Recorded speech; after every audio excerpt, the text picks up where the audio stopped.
The discovery of DNA's three-dimensional double helical structure in 1953 was amazing. However, there were other very important scientific discoveries made that year, including via the Miller-Urey experiment. The Miller-Urey experiment, conducted by American scientists Stanley Miller and Harold C. Urey, aimed to replicate the conditions on very early Earth to understand the origin of life. Specifically, how did organic molecules that form the foundation for cellular life, including nucleic acids such as DNA and amino acids which compose proteins, come to be produced from reactions involving gaseous molecules such as ammonia, methane, hydrogen and water vapor that were believed to have been in high abundance in the atmosphere of early Earth. The process, termed abiogenesis, was hypothesized in the 1920s by Alexander Oparin and J.B.S. Haldane, who postulated that organic molecules were produced spontaneously, eventually creating the primordial soup that led to the existence of cells. Miller and Urey wanted to experimentally simulate the conditions under which the synthesis of organic molecules on primordial Earth may have occurred.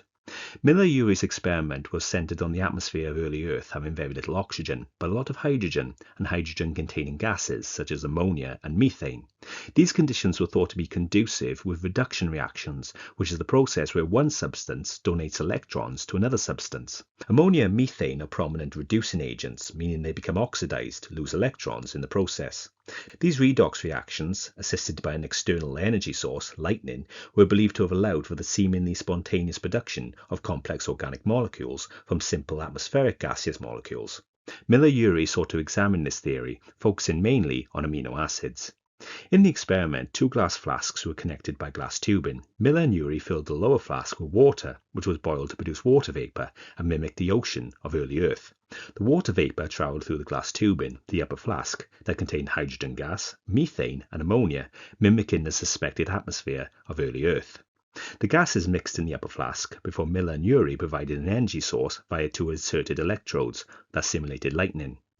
A condenser cooled the contents of the upper flask and allowed for phase conversion from gas to liquid. The precipitating droplets of liquid travelled downwards to a trap where samples were extracted for analysis via paper chromatography, leading to the identification of amino acids, including glycine, alanine and aspartate.